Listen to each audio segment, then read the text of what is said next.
bienvenue dans cette nouvelle vidéo, j'espère que vous allez bien. Aujourd'hui je vous propose un update lecture, et pas n'importe quel update lecture, puisque je vais me mettre à jour par rapport à l'année 2023. J'avais fait un tout premier update lecture, je me souviens, en début d'année avec 5 romans.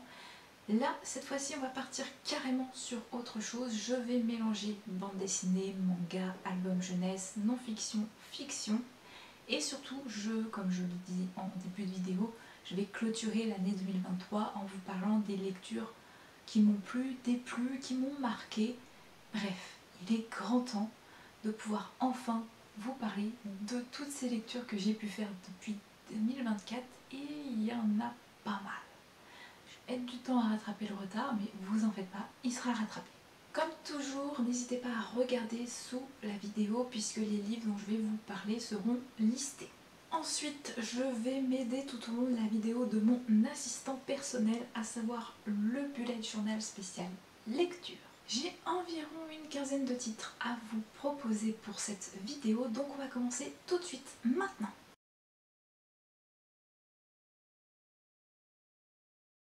Et on va commencer avec un roman que j'ai beaucoup aimé, un gros coup de cœur pour ma part.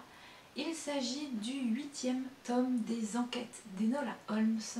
Enola Holmes et l'élégante évasion de Nancy Springer aux éditions Nathan. Dans ce tome, Enola Holmes doit venir au secours, une nouvelle fois, au secours de son amie de toujours, Lady Cecily Alistair. Cette dernière vit recluse sous l'emprise de son père et une fois libérée et délivrée, eh bien, Lady Cecily Alistair va prendre la poudre d'escampette et Enola va devoir la retrouver avant son père qui, lui, s'est chargé de confier l'enquête à un certain Sherlock Holmes. Par conséquent, si vous voulez vous attaquer à ce tome, il est conseillé, voire même recommandé, de lire déjà les tomes où Lady Cecily Alistair intervient, à savoir les tomes 2 et 4. Mais si jamais ce n'est pas le cas et que ce tome vous intéresse, puisque quelque part ils sont quand même un petit peu indépendants les uns des autres, si jamais vous voulez vraiment absolument lire celui-ci, il y a un résumé de l'autrice à travers le prologue. Ce qui m'a énormément plu dans ce tome, puisque je vous ai dit que c'était un coup de cœur, c'est que la relation Enola Holmes avec son grand frère Sherlock est vraiment piquante à souhait. Il y a un vrai duo, tandem, dualité qui s'orchestre et on sent toute la relation fraternelle qu'il y a entre les deux personnages. Il y a quelque chose d'un petit peu piquant, il y a quelque chose d'un petit peu plus doux. Donc j'ai beaucoup aimé l'alchimie entre les deux personnages. Autre chose que j'ai beaucoup aimé, c'est que ce tome a une histoire qui est déjà très marquée condition féminine, ce qui est déjà le cas pour toute l'intégralité de la saga. Mais dans ce tome-ci, ça prend une saveur un peu plus forte. Il y a quelque chose de beaucoup plus percutant, ne serait-ce que pour Lady Cecily Alistair et avec son père. Il y a également un autre personnage, un personnage un petit peu secondaire qui lui prend énormément de lumière et ultra intéressant à rencontrer. On a également toutes ces affaires autour des domestiques, des serviteurs dont on parle très peu, mais j'ai beaucoup aimé ce qui se passe autour. Bref, il y a une enquête et des sous-enquêtes qui s'entremêlent, qui s'imbriquent les unes aux autres, et c'était bien fichu, bien rythmé. C'était une lecture d'automne, Halloween, juste ce qu'il fallait.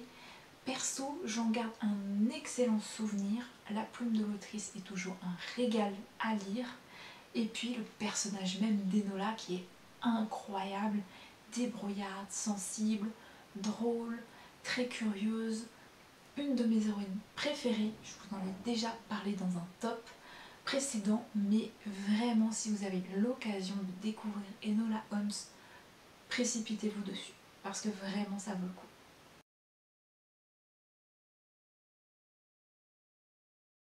On va passer maintenant du côté d'un autre gros coup de cœur, et cette fois-ci c'est une bande dessinée que j'avais empruntée à la médiathèque et que je n'ai malheureusement pas en ma possession. Il s'agit de Peau d'homme d'Hubert et Zanzime aux éditions Glénat. Ici nous sommes dans la Renaissance italienne. Bianca va se marier à Giovanni, en tout cas bientôt mariée, et déçue de ne pas savoir qui est son futur époux, elle va découvrir le trésor de sa famille, une peau d'homme qui est transmise de génération en génération aux femmes. Bianca va aussitôt l'enfiler et apprendre à connaître son fiancé, s'affranchissant petit à petit des limites imposées aux femmes. J'ai trouvé que c'était une bande dessinée absolument magistrale, percutante. J'ai beaucoup aimé la plume d'Hubert, les textes et toutes les thématiques abordées à travers cette bande dessinée, que ce soit les conditions des femmes, que ce soit la communauté LGBT, que ce soit les violences faites aux femmes, que ce soit aussi tout ce qui est minorité. Je parle également du poids du carcan patriarcal d'une part, mais également de la religion. Donc c'était hyper intéressant avec ce contexte en plus de renaissance où se mêlent les mœurs de l'époque avec une modernité qui est très contemporaine, très actuelle. Donc j'ai trouvé que l'ensemble était déroutant et bien fichu, que c'était vraiment intéressant. J'ai été pas mal emballée par le discours et aussi par les planches que j'ai trouvées très belles. J'ai beaucoup aimé le coup de crayon qui est assez simple avec des couleurs qui sont franches, mais l'ensemble donnait quelque chose de très agréable à découvrir, de très intéressant également à parcourir dans les détails. Et ce que j'ai aimé, c'est la construction de la narration ou des éléments qui prenaient très peu de place, qui étaient limite de l'ordre du détail dans les premiers chapitres, évoluent pour prendre de plus en plus d'ampleur, positivement ou négativement, dans les chapitres qui suivaient. Donc c'est vraiment hyper bien construit en termes d'intrigue, de scénario. Donc un immense coup de cœur pour cette bande dessinée qui a clairement été un de mes gros coups de cœur de l'année précédente.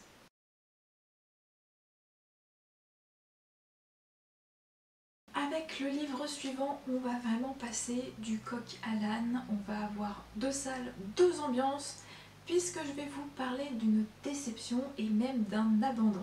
Je vous présente le retour de l'oiseau tonnerre, qui est ici avec le premier tome, L'éveil. Sachez que c'est une trilogie, qu'elle est terminée, qu'elle est même sortie en poche, puisqu'ici vous avez le grand format chez Michel Lafon. Et on doit cette trilogie à Anne Robillard. Anne Robillard, j'adore son imagination foisonnante. C'est un peu comme Sophie Audouin-Mamie-Cognan, qui est l'autrice de Tara Duncan. Elles ont toutes les deux une imagination assez impressionnante. Je ne suis plus tellement les écrits d'Anne Robillard à regret, parce qu'il y en a vraiment beaucoup, donc c'est très difficile de s'y retrouver, je trouve. Mais j'avais adoré Les Chevaliers d'Émeraude.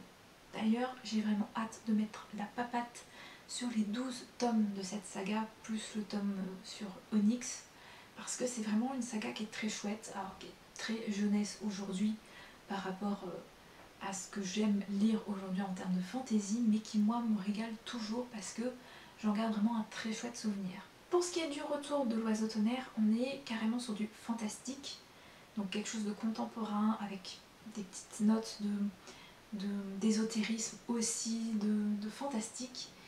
Et ici on est sur un tome que je conserve parce que déjà c'est un tome que j'ai beaucoup aimé sur les trois, ce qui est pas mal me direz-vous, mais en plus il est dédicacé, donc j'y tiens énormément. Quand je vous dis que c'est une déception, le tome 1, je vous rassure, était très cool, très intéressant, j'avais vraiment envie d'en avoir plus, et je l'ai relu pour pouvoir enchaîner avec les tomes 2 et 3 que j'ai empruntés à la médiathèque.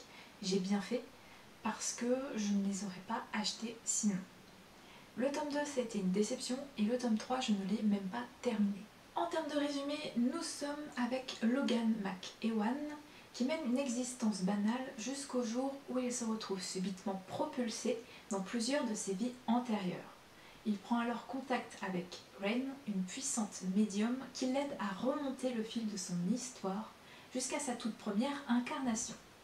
De la légendaire Atlantide en passant par l'Égypte antique, la Mésopotamie ou encore la Chine et la Scandinavie, Logan a traversé nombre d'épreuves dans un unique but, mais lequel? Vous aurez donc compris au vu du résumé qu'on est sur quelque chose de contemporain, réaliste, slash fantastique, voire ésotérique et mysticisme. Et si c'était une très bonne idée en soi de revenir sur les vies antérieures, et vraiment le voyage était très intéressant, ça manque clairement de développement. C'est-à-dire que sur le premier tome, ça va. J'ai pas vu la routine qui s'installait parce que c'était novateur, c'était très intéressant. À la deuxième lecture, j'ai compris qu'on tournait un petit peu en rond, mais ça m'a pas posé plus de questions que ça, puisque on était, comme je vous le disais, sur un premier tome. Mais effectivement, c'est très redondant. Vie antérieure, leçon de la vie antérieure, petit passage contemporain, on retourne dans une vie antérieure et ça ne fait que ça tout le long du premier tome, tout le long du second tome, et le troisième, eh bien c'est tout ça pour ça. Je n'en dirai pas plus parce que si jamais cette saga vous tente, à vous de la découvrir, mais j'étais vachement déçue par la tournure des événements qui tournent en boucle comme je vous le disais, et une fois que ça décolle et ben l'antagoniste est un petit peu mou du genou, c'est pas très intéressant, c'est pas très... Il n'y a pas vraiment d'enjeu, il n'y a pas quelque chose d'épique et ça aurait pu rester quelque chose de très contemplatif, finalement de très introspectif. Mais à ce moment-là, il aurait fallu peut-être davantage développer le côté introspection plutôt que de laisser présager qu'il y avait des ennemis, des antagonistes, des forces obscures qui sont à l'œuvre et ne pas vraiment les incorporer au fil du temps dans le récit. À part ça, la plume d'Anne Rumillar reste très légère et agréable à lire. Les personnages sont certes intéressants, mais moi je les ai détestés très vite. Autant dans le premier tome j'avais l'avantage de la découverte, autant dans la suite le manque d'évolution et le côté très caricatural a fini par me faire lever les yeux au ciel. Et l'ambiance est très cool. Ça par contre, j'aime beaucoup l'ambiance, le côté très ésotérique, retour vie passé, contemplatif. Ça par contre, l'ambiance et l'atmosphère sont là.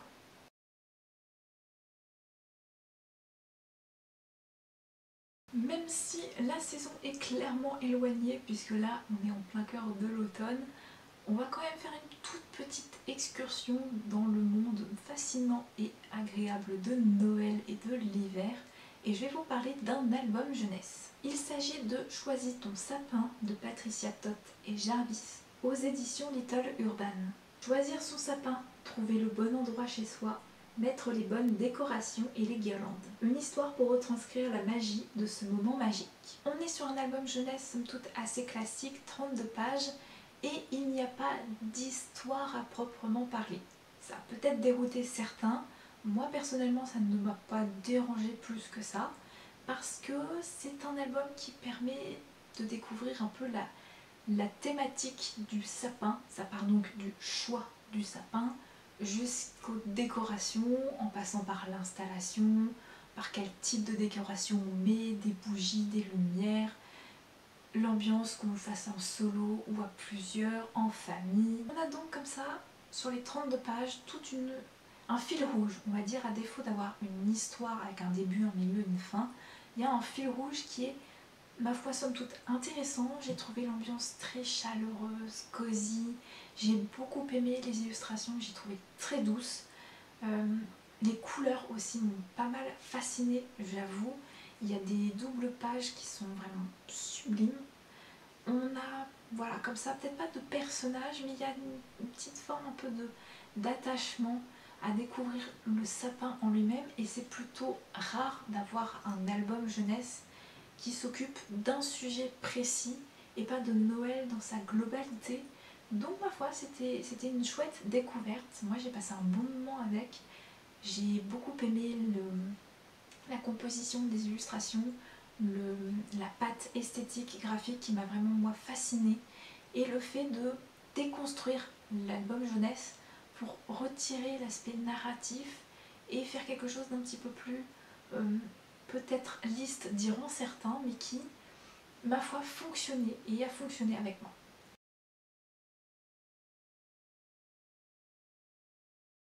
Le livre suivant, on est toujours dans la nature, mais cette fois-ci on est sur un classique de la littérature jeunesse qui m'a été envoyé à l'époque par Babelio via une masse critique et donc par les éditions Albin Michel.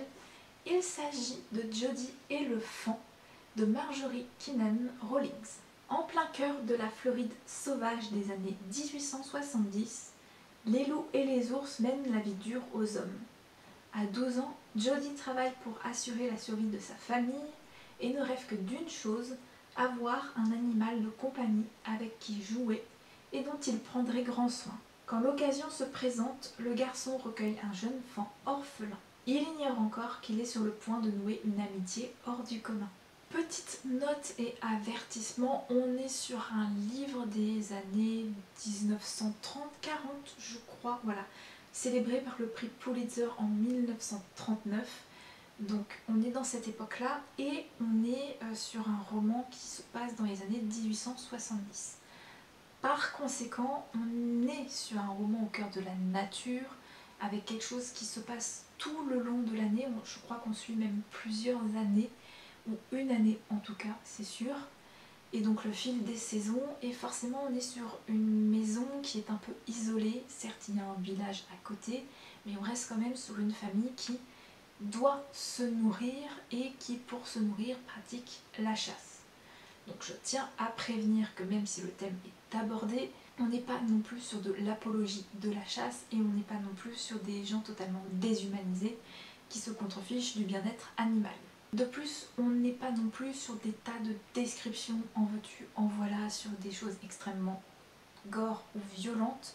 Ça reste quand même un classique de littérature jeunesse et quand même ça reste une très très très belle histoire d'amitié entre un garçon et son fan et une très belle histoire assez marquante, assez poignante entre un père et son fils.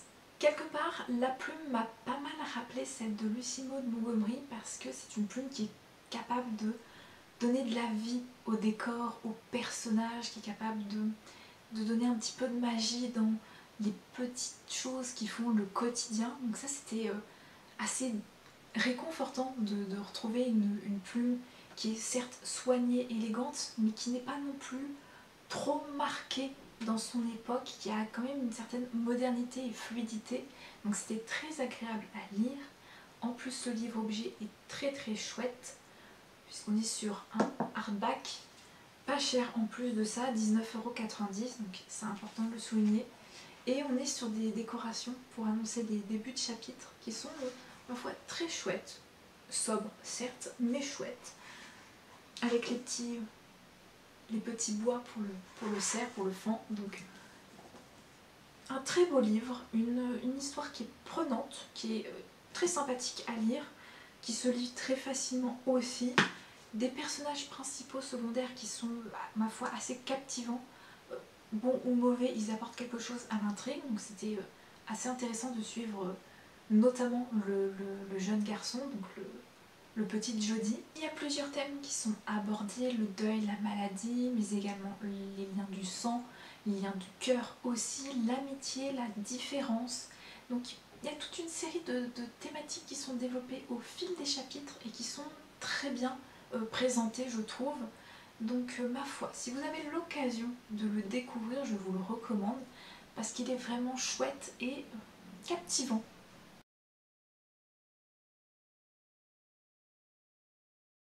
La BD suivante s'intitule Les fleurs de grand frère. On la doit à Gaël Génillet aux éditions Delcourt. Un matin de printemps, grand frère se lève avec des fleurs sur la tête. Passé la panique et l'envie de les couper, il va apprendre à les connaître et à leur parler. On est ici sur une bande dessinée que j'avais empruntée à la médiathèque un peu par hasard. J'étais pas vraiment venue la chercher à la base. Et le titre m'a interpellée comme il m'avait interpellée, je crois à l'époque, je ne sais plus où est-ce que je l'ai vu, mais il me semble l'avoir vu sur la blogosphère, et d'avoir tilté sur le titre et sur son résumé. Donc ma foi, je l'ai emprunté et je ne regrette pas parce que c'est une bande dessinée qui est délicate, qui est apaisante, qui est bienveillante également. J'ai trouvé que les illustrations étaient très chouettes parce qu'elles avaient un petit côté un peu pastel, délicat, subtil, élégant. Les bulles ne prennent pas la place sur les planches et surtout on a des planches qui n'ont pas de bulles, qui n'ont pas de texte et qui se lisent quand même très bien. Donc ça c'est une petite prouesse technique que j'ai beaucoup aimée. C'est le fait que la bande dessinée n'est pas bavarde et sait se taire au profit de l'illustration.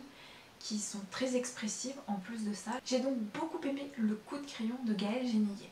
On a un texte poétique et charmant qui est plein de douceur, qui aborde des thématiques intéressantes et qui en plus envoie des messages assez lumineux et doux. Donc moi j'ai beaucoup aimé cette bande dessinée qui fait du bien, qui est très agréable à lire, à regarder, et des personnages principaux, secondaires qui sont pas super détaillés, où on ne connaît pas leur prénom, on ne connaît pas leur nom, mais ce flou artistique participe au côté universel des messages que l'autrice, l'illustratrice veut faire passer. Donc j'ai passé un agréable moment, délicat et doux, juste ce qu'il fallait avec cette bande dessinée qui m'a quand même donné grave envie d'en voir un petit peu plus.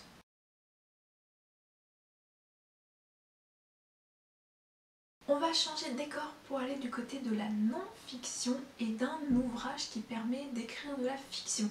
Comme vous pouvez le constater, il est constellé de petits post-it et notes et d'un petit marque-page parce que je n'ai pas fini de l'étudier. J'ai fini de le lire puisque je vous ai dit que c'était que des livres de 2023, mais j'aime bien le lire et le relire certains passages quand j'ai besoin d'écrire ou besoin de faire quelque chose de spécifique. Et surtout, je ne l'ai pas encore étudié sur la totalité, puisqu'il me reste quand même les 3/4 à colorier, poser des post-it, des notes. Bref, c'est un outil de travail exceptionnel et magnifique que nous propose Clémentine Beauvais, avec Écrire comme une abeille, la littérature jeunesse, de la lecture à l'écriture. Et cet ouvrage est paru aux éditions Gallimard Jeunesse. Quasiment 30 € pour cet ouvrage, mais je vous garantis qu'il est ultra pertinent, utile, passionnant. J'ai beaucoup aimé le fait que Clémentine Beauvais nous apprend à lire la littérature jeunesse pour pouvoir nous apprendre à en écrire. Et pour le coup, elle développe énormément de thématiques avec la petite pointe d'humour que Clémentine Beauvais a. On a quand même la littérature jeunesse, on a les spécificités qui sont propres au livre jeunesse, tout ce qui va être dans l'écriture, dans la façon de penser, construire la narration, l'intrigue, les personnages, comment développer une idée. Elle va également en profiter pour dresser un portrait de tout ce qu'on peut trouver en termes de littérature jeunesse. Les albums pour bébés également, tout ce qui va être imagier, abécédaire, les œuvres hybrides en fait, le roman junior. Elle va travailler aussi tout ce qui est humour, parce que c'est quand même important en jeunesse. Un roman ado, de la poésie, le côté un peu pédagogique, didactique que doivent avoir les œuvres ou non, puisque justement Clémentine Beauvais pose le débat. Faut-il que tous les romans jeunesse aient une portée pédagogique? Il y a différents types d'histoires, ça on le sait, mais c'est vrai qu'il y a toujours cette dimension à vouloir toujours juger les œuvres littéraires jeunesse d'après le seul et unique critère de est-ce que ça nous apprend quelque chose ou pas.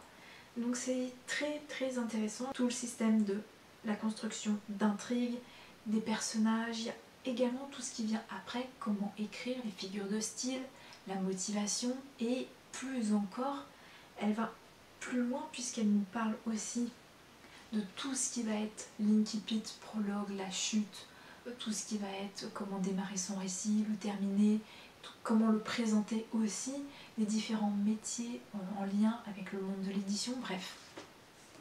Il y a quand même 400 pages, me semble-t-il, quasiment 450 pages sur le sujet, donc vous n'allez pas vous ennuyer, il y a tout ce qu'il faut.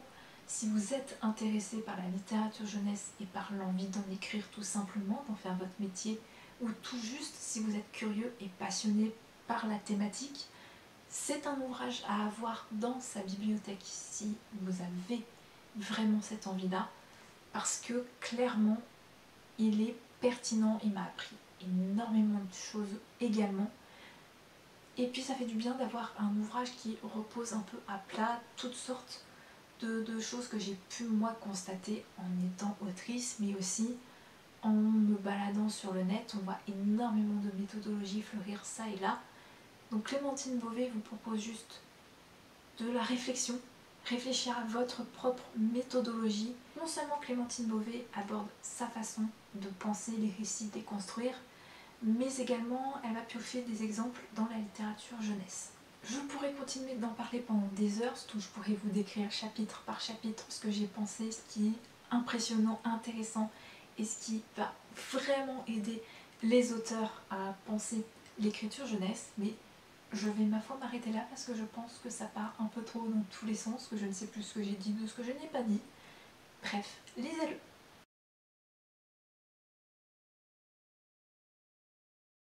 Prochain titre dont je vais vous parler, il s'agit d'un troisième tome d'une de mes séries chouchou qui va bientôt se terminer avec le quatrième tome qui sort en octobre prochain.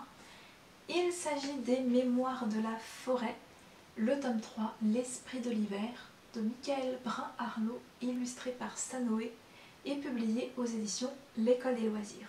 L'hiver arrive doucement à Belle-Écorce et ses habitants s'en réjouissent. Beaucoup prennent la route du Grand Nord et c'est là-haut, dans les dangereuses vallées de Sombre-Hiver, que les parents de Bartholomé, Pimprenel et Séraphin Renard ont disparu. À bord du train à vapeur L'Étoile de Belle-Écorce, Archibald et son neveu vont mener l'enquête. Un roman que j'ai beaucoup aimé. À l'image de toute la série, le 2 reste mon préféré, mais celui-ci est pas passé loin de le surclasser parce que clairement l'ambiance est incroyable. J'ai beaucoup aimé la dualité au niveau de l'hiver. C'est-à-dire qu'on a d'un côté l'hiver joyeux, réconfortant, où on est chez soi, cosy, douillet, où on a des petits gâteaux, de la bûche, des super repas, l'esprit de famille, les fêtes, puisqu'on parle des fêtes l'équivalent de Noël pour Belle-Écorce.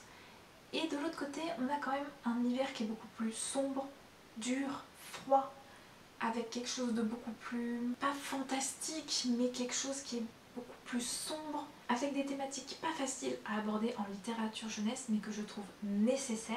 En plus de ça, Michael Brun-Arnaud a, avec ce tome-ci, introduit on va dire un petit cosy mystery et une pointe de fantastique qui est poignant une fois qu'on a la vérité qui nous est dévoilée.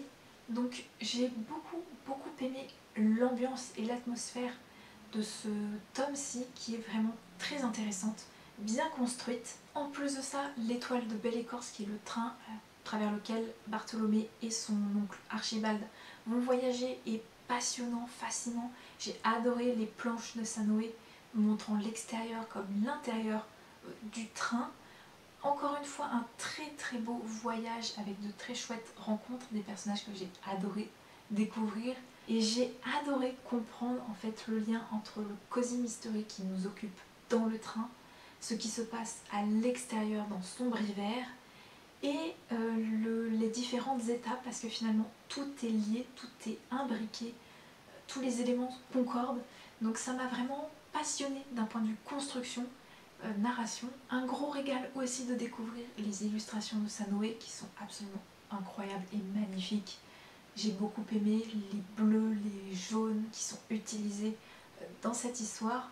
C'est un tome qui respire Noël à tel point que vous pouvez l'utiliser comme calendrier de l'Avent, puisqu'il y a très exactement 24 chapitres.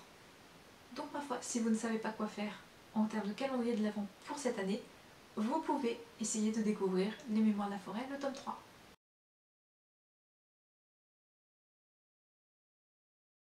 On va continuer sur le côté cosy, réconfortant, tranche de vie, mais on va partir du côté du manga avec les 2 premiers tomes de La Petite Faiseuse de Livres, dont le scénario est de Miya Kazuki, les dessins sont de Suzuka et le character design est de Yu Shima.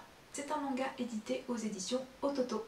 Une étudiante bibliovore se réincarne en petite fille dans un monde caractérisé par l'illettrisme et où l'imprimerie semble n'avoir pas été encore inventée. Mais pour celle qui est morte écrasée par sa bibliothèque, les livres sont vitaux. Il n'y a qu'une seule solution. S'il n'y en a pas, elle va les fabriquer. Le concept est absolument parfait. C'est-à-dire que si vous aimez tout ce qui est en rapport avec la lecture, l'écriture, le livre, le papier, vous allez être servi. Concrètement, le manga revient sur toute l'invention de l'écriture, mais également la fabrication du papier et du livre, le personnage principal qui est décédé dans son monde et qui s'est réincarné dans une petite fille est très intéressant à suivre parce que concrètement elle se sent démunie, elle se sent isolée parce qu'elle ne comprend pas tellement ce qui lui arrive. En plus de ça, les livres n'existent pas dans ce monde où elle a atterri et elle est petite avec une santé fragile. Elle ne peut pas faire tout ce qu'elle veut parce que ça reste une petite fille également. Donc j'avais un petit peu peur de ce côté adulte qui se réincarne en enfant, avec évidemment le point de vue adulte dans un corps d'enfant. Mais finalement le projet m'a complètement embarquée puisque j'ai été séduite par ces 2 tomes que je lirai la suite avec grand plaisir une fois que j'aurai mis la patte dessus. Et je me suis bien régalée, l'humour est piquant, j'ai beaucoup aimé le caractère du personnage principal, j'ai adoré ce côté un petit peu pédagogique sur l'écriture, l'invention de l'écriture, comment faire du papier.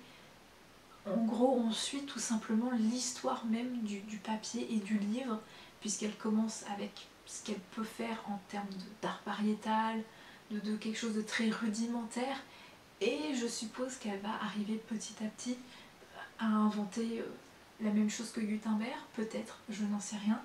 Mais en tout cas, ça m'a séduite. J'ai adoré l'univers, le monde un peu fantasy médiéval qui m'a totalement charmée. Les personnages sont très cool, les personnages secondaires sont très cool également. Donc, un régal, c'est drôle, c'est apaisant, c'est réconfortant, c'est simple et agréable à lire. En plus de ça, les illustrations sont très chouettes, sont vraiment soignées, élégantes. Un très très chouette manga, si ce n'est pas un gros coup de cœur parce que j'attends un peu de voir comment ça va évoluer. Ça rentre de toute façon dans ce genre de série que moi j'affectionne totalement et auquel j'adhère totalement. Je suis donc impatiente de poursuivre les aventures de la petite faiseuse de livres.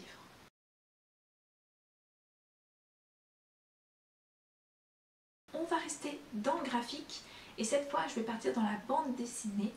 Il s'agit de Radium Girls de Si aux éditions Glénat. 1918, Edna Bowles s'installe aux côtés de Grace, Catherine, Molly, Albina et Quinta devant les établis d'une usine qu'on appelle URSC.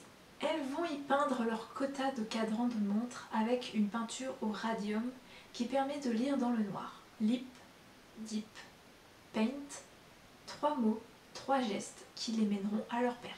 On est sur une histoire réelle pour laquelle Si s'est énormément documentée et elle explique notamment toute sa démarche artistique de recherche et de création de bande dessinée à la fin de l'ouvrage en question.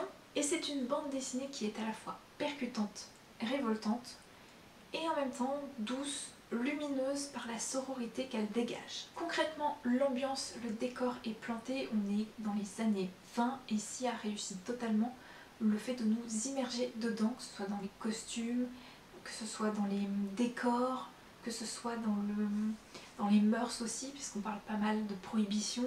Donc elle a complètement réussi à poser le décor, à nous faire découvrir comment l'usine fonctionnait, comment les jeunes femmes se sont rendues compte de ce qu'elles faisaient leur coûtait très cher et de savoir comment elles se sont liguées pour pouvoir au moins intenter un procès, pour pouvoir s'en sortir, se soigner et obtenir un peu gain de cause, réparation. Très belle histoire qui est marquée par des personnages qui sont assez captivants, qui ont leur personnalité, même si j'avoue qu'au début, il a fallu que je fasse un retour entre la couverture et les pages lues et à lire pour essayer de mieux m'imprégner du character design de chaque personnage parce qu'elles sont beaucoup, on a quand même 5-6 femmes à devoir identifier et donc une fois qu'on percute comment les identifier chacune, ça allait tout seul, mais c'est vrai qu'au début j'ai eu un petit moment de flottement, mais une fois passé ce moment de flottement, c'est un régal de se plonger dedans. En plus de ça, le coup de crayon de Si est vraiment très très chouette. J'aime beaucoup la simplicité des coups de crayon et le côté un peu crayonné, crayon de couleur, avec une palette colorimétrique qui est assez restreinte, de violet, de vert, un peu de marron, noir, blanc. ça match ensemble et ça donne quelque chose qui est très agréable à regarder. Et j'ai bien aimé également la petite subtilité d'ajouter des effets phosphorescents, notamment sur la couverture, pour marquer l'élément du radium. Donc ma foi, si vous avez l'occasion de découvrir Si à travers cette bande dessinée, je vous la recommande chaudement.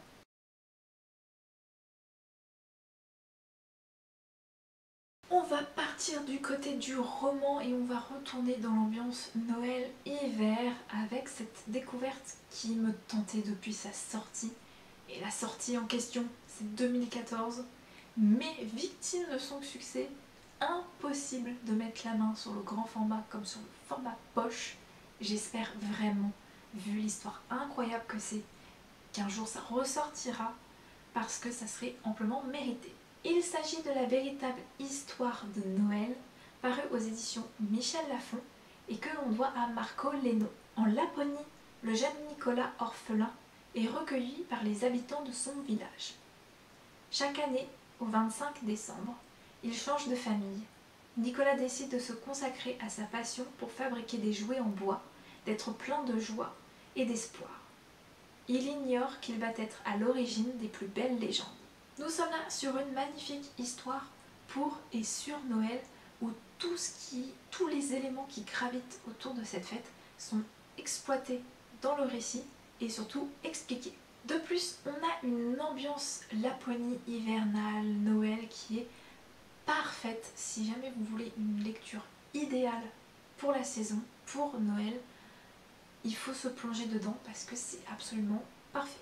On a donc une histoire qui est complètement lumineuse. Moi j'ai beaucoup aimé les belles valeurs qu'elle dégage. J'ai adoré le côté très entraide, amour de soi, des autres, le côté très festif, très chaleureux, cocooning, douillet, le côté très, très joyeux, très festif qui est propre à Noël et qui est toujours contrebalancé par des petites pointes de dramaturgie, d'éléments plus sombres, plus violents qui font écho au passé du personnage principal qui est Nicolas. Donc j'ai bien aimé cette dualité qui se répond parfaitement et ça donne un récit qui est absolument passionnant de bout en bout. En plus il est court, il fait moins de 300 pages, donc c'est juste ce qu'il faut pour s'ambiancer sur Noël, avoir des thématiques très intéressantes qui sont abordées et une ambiance incroyable.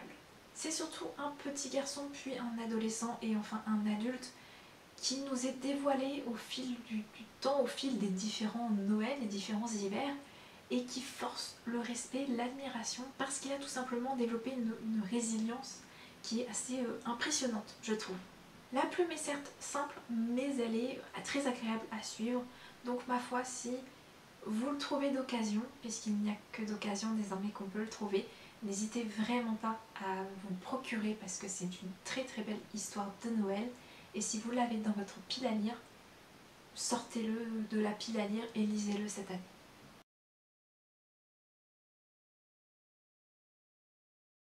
Je change complètement d'ambiance, mais je reste sur du roman et c'est un roman que j'ai reçu des éditions Le Livre de Poche grâce à une masse critique Babelio. Il s'agit de Yumi et le peintre de cauchemars de Brandon Sanderson. Sur une planète baignée de lumière et écrasée par la chaleur, Yumi est une Yoko Ijo, une prêtresse qui invoque les esprits pour venir en aide à son peuple. Dans une cité froide entourée de ténèbres perpétuelles, Peintre repousse chaque jour les manifestations physiques des cauchemars des habitants grâce à ses pinceaux. Tous les opposent, ils ignorent même jusqu'à l'existence du monde de l'autre. Pourtant, leurs destins vont littéralement s'entremêler le jour où ils commencent à échanger leur place à chaque réveil. Parviendront-ils à mettre leurs différences de côté et à travailler ensemble afin de sauver leur peuple d'un désastre imminent? Une petite briquette qui fait son poids, mais que j'ai trouvé très intéressante. Alors, on est très loin du coup de cœur, là c'est sûr. C'est même une lecture où même encore un an après, je suis assez partagée quand j'y repense, mais je l'ai trouvée très intéressante. En gros, je me souviens d'avoir beaucoup aimé l'univers. Je trouve que Brandon Sanderson a su parfaitement créer tout un univers, tout un monde qui est passionnant à découvrir au fil des chapitres, qui se complexifie même de chapitre en chapitre, peut-être même un peu trop, je trouve, en termes de complexité, parce que j'avoue que si j'ai des très bons souvenirs de l'univers où on est sur quelque chose de très yokai, prêtre, religion, et de l'autre côté quelque chose de très artistique, de cauchemar, rêve. On sent qu'il y a tout un tas de mots-clés là que je vous sers pour vous donner envie de le découvrir si jamais ça vous tente, et qui moi m'ont capté de bout en bout, mais j'ai le souvenir d'un roman qui se complexifie tellement qu'à la fin, je me demandais si c'était pas un peu trop, et j'avais du mal, et j'aurais du mal aujourd'hui à vous dire quelle serait la fin du récit. Tellement il y a eu, on enchaîne les révélations sur les révélations, tellement on enchaîne plein d'éléments, il se passe tellement de choses en plus de ça, en quasiment 600 pages, hein, parce que je crois qu'il fait, ouais, il fait un peu plus de 600 pages, donc il se passe tellement de choses, il y a tellement de révélations, et tout devient de plus en plus compliqué, que même si j'en garde un bon souvenir, j'ai trouvé, il y a quelque chose d'un petit peu flou artistique, il y a quelque chose d'un peu confus, nébuleux quand même, malgré tout. Néanmoins, la plume est travaillée, soignée, élégante, parfaite pour donner le ton en matière d'ambiance et d'atmosphère, parfaite aussi pour créer un duo absolument passionnant, j'ai trouvé, parce que on est loin de la romance ou de l'amitié, on est sur quelque chose de très, très distancié, et de personnes qui vont devoir quand même déjà se comprendre eux-mêmes, comprendre l'autre et essayer de se trouver un terrain d'entente, parce que concrètement c'est la nuit et le jour en termes de personnalité. Donc c'était assez captivant de les voir évoluer déjà par rapport à ce qu'ils sont eux-mêmes, se révéler également, découvrir l'autre en termes d'altérité, et de voir un petit peu comment on peut surmonter les différences. C'est la première fois que je lisais un roman de cet auteur. Je ne suis pas mécontente de l'expérience, que je retenterai, parce qu'il y a certains titres qui m'intéressent énormément. Si vous avez envie de le découvrir, je peux que vous conseiller au moins de faire la découverte par vous-même.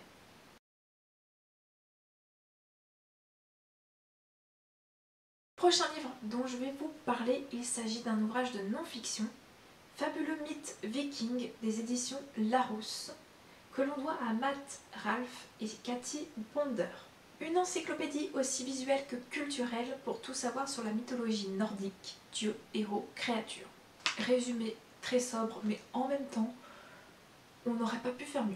Si jamais vous avez envie de vous lancer dans la mythologie nordique, je pense que c'est l'ouvrage à avoir en termes de base. La maquette le rend hyper accessible, hyper lisible, le texte est soigné, donne les bonnes informations de manière pertinente et utile sans trop aller loin dans les détails, ce qui fait que c'est un ouvrage de référence et de base parfait. Si vous avez besoin de quelque chose d'un petit peu plus croustillant, complet, il faudra peut-être vous tourner vers autre chose. En tout cas, moi, en termes d'initiation, il a refait ma journée. Pour la faire courte, l'ouvrage va vous narrer de la Genèse jusqu'au Ragnarok, et il y a 3 types de contenus possibles. Le contenu narration, conte, où tout simplement on vous raconte les histoires qui sont importantes, qui sont liées à l'Edda, qui est le livre dans lequel est compilées toutes les histoires autour de la mythologie nordique. Et entre ces chapitres, ces histoires, vous avez un contenu plus encyclopédique, notamment des galeries de portraits de divinités, de héros, mais également des portraits de créatures fantastiques. Et le 3e type de contenu que vous avez, ce sont plutôt des contenus de type civilisation viking, l'écriture sur la religion, sur les runes, également des cartes aussi pour s'y retrouver. Ça peut être les cartes de l'Yggdrasil, mais pas seulement, ça peut être les cartes de la Scandinavie, hein, du monde nordique en général.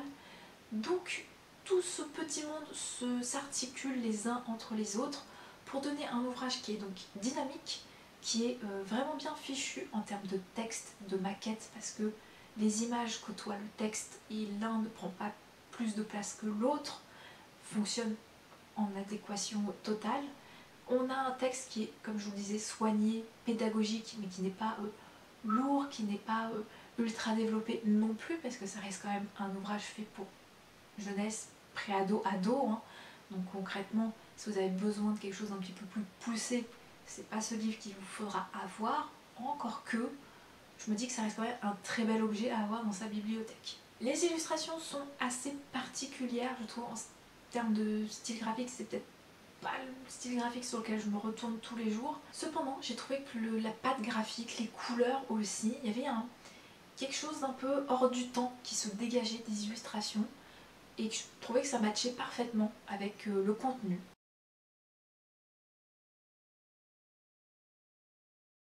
Dernier livre pour cette petite update lecture, histoire de terminer l'année 2023 définitivement.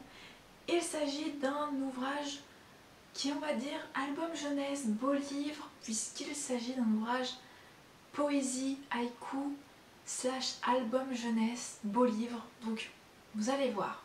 On est sur Autrefois l'Olympe, mythe en haïku, aux éditions Thierry Magnier, et on doit cet ouvrage à Cécile Udrisier et Agnès Domergue. 20 mythes grecs à deviner derrière ces haïkus. Vous le savez peut-être ou pas, mais je le redis ici, la poésie et moi, ça fait toujours 45. J'ai toujours eu beaucoup de mal avec la poésie. Et je me souviens que c'est certainement dû plus à un très mauvais souvenir scolaire, plus qu'à un réel désamour personnel. Et depuis quelques mois, donc maintenant depuis un an, depuis que j'ai découvert cet ouvrage, passionnée de mythologie grecque que je suis, et de mythologie en général, je me suis dit, je vais tester l'aventure, je crains rien, parce que c'est un ouvrage jeunesse, et si vraiment ça ne me plaît pas, de toute façon, j'aurais au moins testé. Et je me suis dit qu'en plus de ça, ce serait une bonne manière en fait de retrouver, d'essayer de comprendre un peu les haïkus déjà, qui m'interpellaient davantage que la poésie, et de créer par là même un pont vers la poésie classique que j'ai connue en plus jeune et ado. Donc je me suis dit que j'allais tenter l'aventure, et finalement j'ai tenté et j'ai adoré, ce qui fait que je suis toujours un an plus tard à continuer d'emprunter de temps à autre des ouvrages sur les haïkus ou sur la poésie. Alors toujours dans la littérature jeunesse certes, je tâcherai de monter en grade au fil du temps. Pour l'instant j'en ressens pas l'envie ou le besoin, donc je vais rester dans ce côté jeunesse. Quoi qu'il en soit, l'ouvrage dont je vous parle, donc les mythes en haïku, est vraiment très chouette. Moi j'ai adoré. Déjà la passionnée de mythologie grecque, comme je disais, a beaucoup aimé le fait de détourner, de réécrire en fait un mythe entier sous forme de haïku. Donc un haïku c'est 3 lignes, hein. Donc concrètement ça demande un travail d'adaptation qui est assez colossal je trouve, et d'y incorporer une petite touche un peu nébuleux qui est propre à la poésie. Donc j'ai trouvé le texte soigné, élégant, subtil, parfaitement dosé, de manière à créer une petite énigme, parce que quelque part c'est quand même le jeu de retrouver le mythe derrière le haïku. Si vous ne le retrouvez pas, de toute façon c'est pas grave, il y a l'index à la fin de l'ouvrage pour retrouver le mythe en question.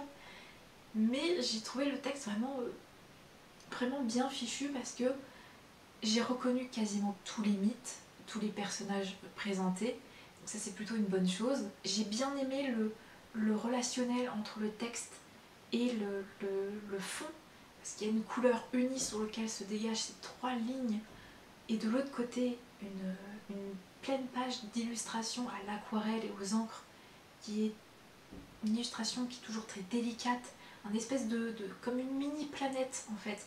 C'est un mini monde où tous les indices qui vous permettent d'identifier le mythe se rejoignent, mais de manière élégante, subtile, délicate. Donc ouais, c'est vraiment un ouvrage qui m'a fascinée dans sa construction, dans le travail qu'il a nécessité pour condenser un mythe entier en 3 lignes, et pour les belles illustrations dont il fait preuve. Donc il y a un jeu élégant entre le texte et l'image qui rend l'ouvrage agréable à lire, une petite pause qui m'a fait du bien, je dois avouer.